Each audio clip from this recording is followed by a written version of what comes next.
Bismillah, Assalamualaikum warahmatullahi wabarakatuh. Alhamdulillah, wassalatu wassalamu ala rasulillah wa ala alihi wa man walah. Asyhadu an la ilaha illallah wa asyhadu anna muhammadan abduhu wa rasuluh, amma ba'd. Segala puji bagi Allah subhanahu wa ta'ala. Atas rahmat dan karunia-Nya kita masih dipertemukan oleh Allah subhanahu wa ta'ala untuk belajar kembali dalam pelajaran akidah. Alhamdulillah, selawat serta salam semoga selalu tercurah limpahkan kepada Nabi kita Nabi Muhammad SAW beserta keluarga beliau, sahabat dan umat yang senantiasa mengikuti sunnahnya hingga akhir zaman nanti. Adik-adik semuanya, rahimani wa rahimakumullah, semoga kalian semuanya dalam keadaan sehat walafiat dan semoga dimudahkan urusannya. Kita masuk dalam bab yaitu tentang kemarin kita masuk tentang tauhid. Nah, tauhid dibagi menjadi tiga, yaitu tauhid rububiyah, tauhid uluhiyah, kemudian asma wa sifat. Kemarin kita sudah sempat membahas secara singkat tentang tauhid rububiyah. Nah, sekarang kita masuk dalam jenis kedua, yaitu tauhid uluhiyah. Nah, tauhid uluhiyah juga dikatakan sebagai tauhidul ibadah, yang berarti mentauhidkan Allah Subhanahu wa taala melalui segala pekerjaan hamba, yang dengan cara itu mereka dapat mendekatkan diri kepada Allah Subhanahu wa taala. Apabila hal itu disyariatkan oleh Allah, seperti yaitu berdoa, khauf atau takut, raja dengan rasa harap, kemudian mahabbah cinta, adhab penyembelihan, bernazar, isti'anah meminta pertolongan, istighosah meminta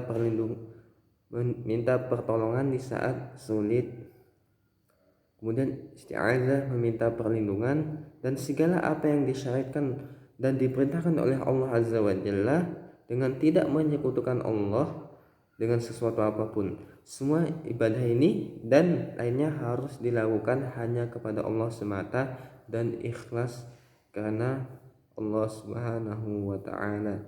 Dan ibadah tersebut tidak boleh dipalingkan kepada selain Allah Subhanahu wa taala.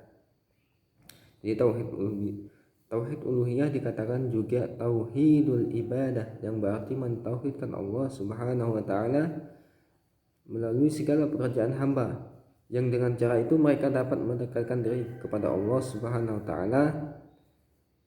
Apabila hal itu disyariatkan oleh Allah, nah itu seperti doa, khauf, raja, harap, mahabbah cinta, istighosah, isti'anah, nazar, seperti itu. Kemudian sungguh Allah tidak akan ridho jika dipersekutukan dengan sesuatu apapun. Apabila ibadah tersebut dipalingkan kepada selain Allah, contohnya sholat tadi, maka pelakunya jatuh dalam syirkun akbar, yaitu syirik yang besar, dan tidak diampuni dosanya kalau dia meninggal dalam keadaan menyekutukan Allah Subhanahu wa taala. Dalilnya bisa dilihat Quran surah An-Nisa ayat 116. Coba dicek ya. Al-ilah artinya al-ma'luh, yaitu sesuatu yang disembah dengan penuh kecintaan serta pengagungan. Allah Azza wa Jalla berfirman, wa ilahukum ilahu wahid la ilaha illa huwar rahmanur rahim. Dan yang artinya, dan Rabbmu adalah yang Maha Esa, tidak ada sesembahan yang diibadahi dengan benar melainkan Allah yang Maha Pemurah lagi Maha Penyayang. Quran surah Al-Baqarah ayat 163. Syekh Al-Alamah Abdurrahman bin Nasir As-Sa'di rahimahullah ta'ala berkata bahwasanya Allah itu tunggal zatnya, nama-namanya, sifat-sifat dan perbuatannya. Tidak ada sekutu baginya, baik dalam zatnya, nama-nama maupun sifatnya. Tidak ada yang sama dengannya, tidak ada yang sebanding atau tidak ada yang setara dengan Allah Azza wa Jalla. Dan tidak ada sekutu bagi Allah. Tidak ada yang mencipta dan mengatur alam semesta ini, hanya Allah semata. Apabila demikian, maka Dia adalah satu-satunya yang berhak untuk diibadahi. Dia Allah tidak boleh disekutukan dengan seorang pun dari makhluknya. Sebagaimana Allah Subhanahu wa taala berfirman, Syahidallahu annahu la ilaha illahu wal malaikatu wa ulul ilmi qa'iman bil qist. La ilaha illa huwal azizul hakim. Kata Allah, Allah menyatakan bahwa tidak ada sesembahan yang berhak diibadahi dengan benar selain Dia, yang menegakkan keadilan. Para malaikat dan orang-orang yang berilmu juga menyatakan demikian. Tidak ada sesembahan yang berhak diibadahi dengan benar selain Allah Azza wa Jalla, yang Maha Perkasa lagi Maha Bijaksana. Quran Surah Ali Imran ayat 18. Kemudian Allah Subhanahu wa taala berfirman juga mengenai Lata, Uzza dan Manat yang disebut sebagai Tuhan oleh kaum musyrikin. In hiya illa asma'un sammaitumuha antum wa aba'ukum ma anzalallahu biha min sultan. Kata Allah, itu tidak lain hanyalah nama-nama yang kamu dan bapak-bapakmu mengada-ngadakannya. Allah tidak menurunkan sesuatu keterangan pun untuk menyembahnya. Kemudian tauhid uluhiyah juga merupakan inti dakwah para rasul dan nabi dan rasul alaihimussalatu wassalam, dari rasul yang pertama hingga rasul terakhir Nabi Muhammad SAW. Sebagaimana Allah Subhanahu wa taala berfirman, "Walaqad ba'atsna fi kulli ummatin rasulan an i'budullaha wajtanibut taghut." Kata Allah, dan sesungguhnya kami telah mengutus rasul pada tiap-tiap umat untuk menyerukan atau beribadahlah kepada Allah saja dan jauhilah taghut. An-Nahl ayat 36. Dan firman-Nya, "Wa ma arsalna min qablika min rasulin illa nuhi ilaihi annahu la ilaha illa ana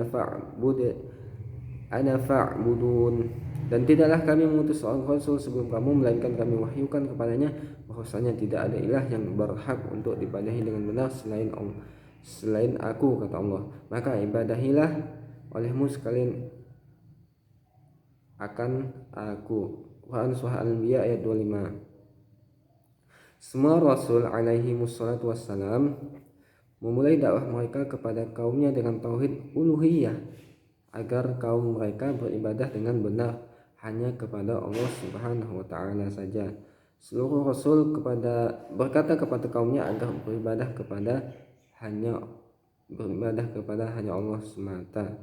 Sebagaimana Allah Subhanahu wa taala mengabarkan dalam Al-Qur'an, فَأَرْسَلْنَا فِيهِمْ رَسُولًا مِّنْهُمْ أَنِ اعْبُدُوا اللَّهَ مَا لَكُمْ مِنْ إِلَٰهٍ غَيْرُهُ أَفَلَا تَتَّقُونَ. Lalu kami utus kepada mereka, kata Allah, seorang rasul dari kalangan mereka sendiri. Sembahlah Allah oleh sekalian, maksudnya olehmu sekalian, sekali-kali tidak ada sembahan yang hak selainnya. Maka mengapa kamu tidak bertakwa kepada Allah Subhanahu wa taala?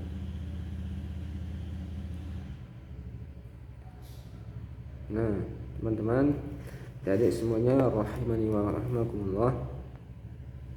Intinya tauhid uluhiyah, yaitu tauhid artinya mengesahkan Allah dalam beribadah,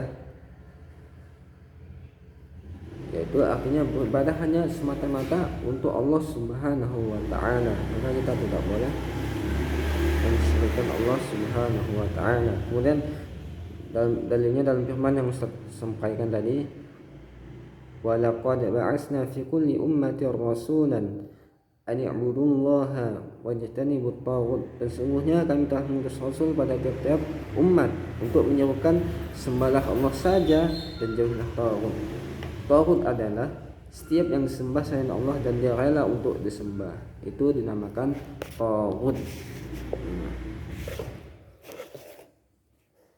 Kemudian juga tauhid uluhiyah merupakan inti dakwah para nabi dan rasul alaihi wassalatu wassalam, dari rasul yang pertama hingga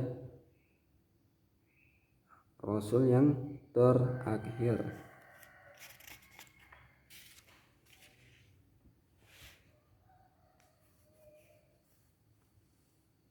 Mungkin ini cukup. Ini saja yang dapat Ustaz sampaikan pada pertemuan kali ini. Insyaallah kita akan lanjutkan pada pertemuan yang akan datang. Kurang lebihnya mohon maaf. Apabila tidak paham, maka tafadhal ditanyakan kepada Ustaz. Barakallahu fikum.